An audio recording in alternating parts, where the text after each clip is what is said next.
سلام بنات، كيفكن؟ بآخر فيديو شاركت معكم أجواء بيتية، بس اليوم الفيديو مختلف واليوم مختلف لأنه عطلة.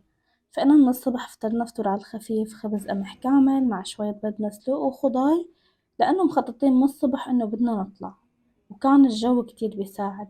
فجهزنا حالنا وطلع على مكان قريب من بيتنا، ونحن بما إنه منطقة جديدة وجبلية ففيها كتير أماكن نقدر نكتشفها. مثل ما خبرتكم جهزنا وطلعنا، وهذا المكان بألمانيا. كنا من فترة بصراحة ماشيين بالسيارة وشفنا مكان بالصدفة، بس كنا مستعجلين فخبينا الموقع وقلنا بنرجع بعدين. هلأ مكان ماني عم شاورلكن، مبين على الشمس إنه في مي عم تلمع هنيك، فلسه ما بنعرف إنه بطريقنا رح نشوف هاي المي أو لأ. هلا رح نكتشف كل شي، يعني فعلا ما بنعرف نحنا بالضبط وين مشيانين، بس المكان كتير حلو. هلأ هون في أماكن للشوي وهيك، فغيرنا طريقنا أو الاتجاه يعني اللي عم نمشي فيه، وبلشنا هيك نشوف الغابة والوادي أكتر. على فكرة برأيي إنه هيك أماكن كتير ضروري تروحوا عليها مع أولادكم، يعني خاصة إذا عندكم أولاد هيك بعمر النمو، يعني 6 سنين 7 سنين، هاي الأعمار أعمار الأسئلة، كتير بتنمي عندهم الاكتشاف والتعرف على الطبيعة، إن كان حشرات جديدة أو حيوانات جديدة، أو مثلا شكل نبات جديد، أو يتعرفوا على مظاهر الطبيعة، مثلا يعني شجر، شلال، وادي، سما، مثلا نهر، الانحدار، انجراف التربة. فعليا هاي القصص أنا بحسها كتير كتير مهمة لتنمي هيك خيال الطفل وتعلم الطفل وذكاء الطفل حتى. فأنا كتير بهتم بهاي الأماكن، والطفل هيك ببلش إنه يتحمس أو لحتى يكتشف يعني إنه هاي المي مثلا من وين عم تطلع، كيف عم تنبع. ببلش يسألك مين عمل الشجر، مين مثلا خلق مين صنع الشجر، مين هيك بيسألك هاي الأسئلة، وأنت بدورك هون يعني بترسخي هاي المعلومات عنده من صغر.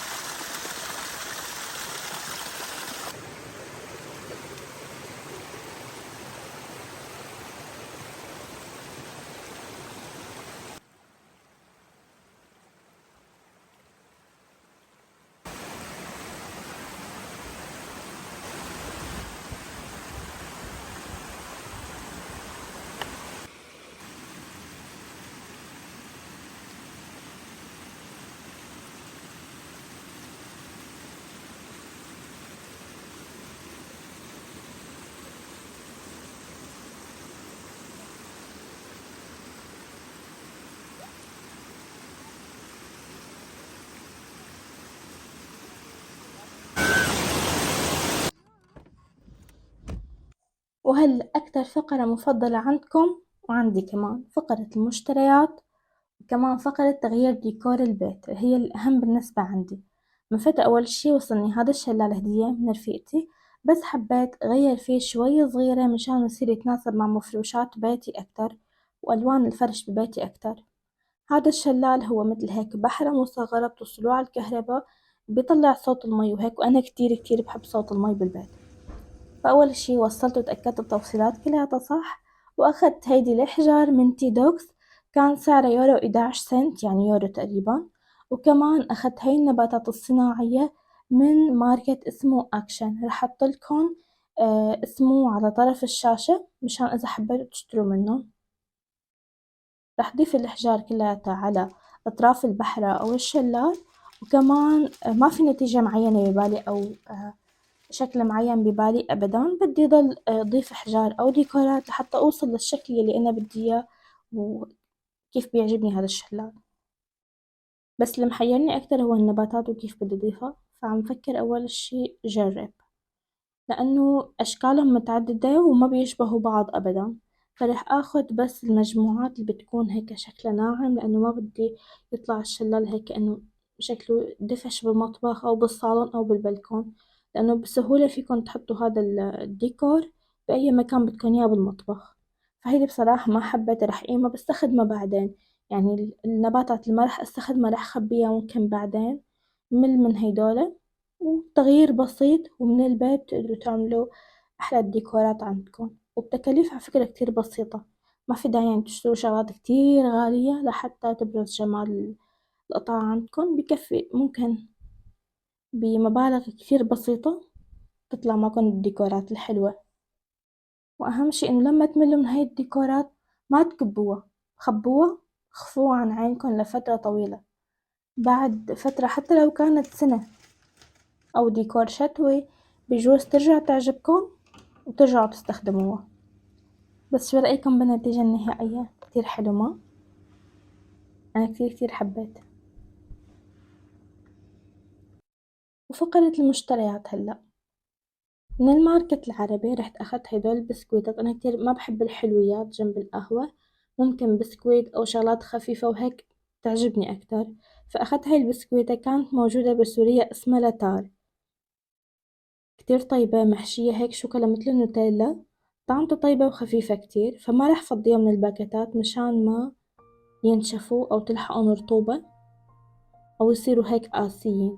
بدي خليهم بالباكيتات وكل ما أحتاج وحدة بفتحها، هيك بحس بضل عمرهم أطول وما بينتزعوا أبدا.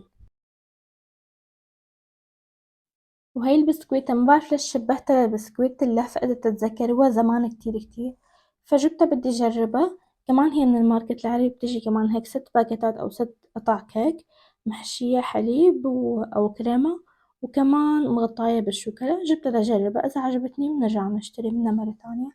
بس احتفظوا بصورة إذا بدكن مشان إذا حابين تجربوها.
هالموقع سمعت عنه كتير بآخر شهرين، طلع فجأة ونافس شيئين بقوة كتير.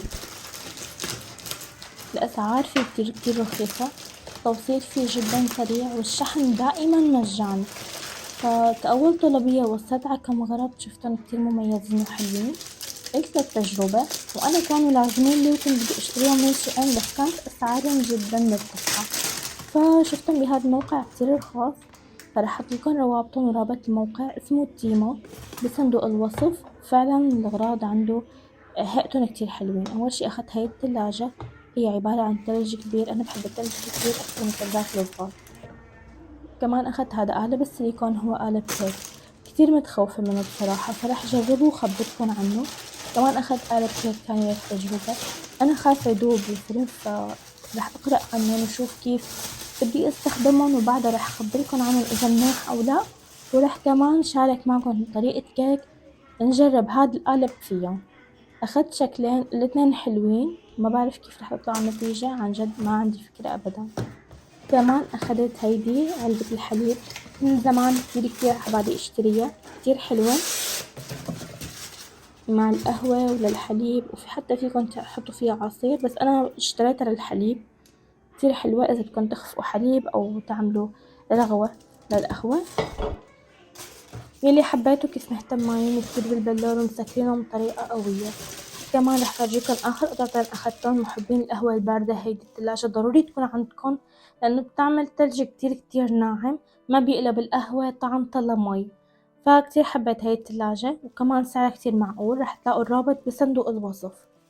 والطلبية أو هاي القطعة عملت الطلبية كلها مشانها، هي تلاجات على شكل سيليكون طبعا هن كلياتهم. تلاجات على شكل وردة جورية، كتير حبيت شكلها. كمان رح جربها معكم، وكمان رح تلاقوا الرابط بصندوق الوصف. بعد ما أجرب هاي الأغراض رح أخبركم رأيي الكامل بالموقع وشو رأيي فيه، وإذا ممكن أعيد الطلب أو لا.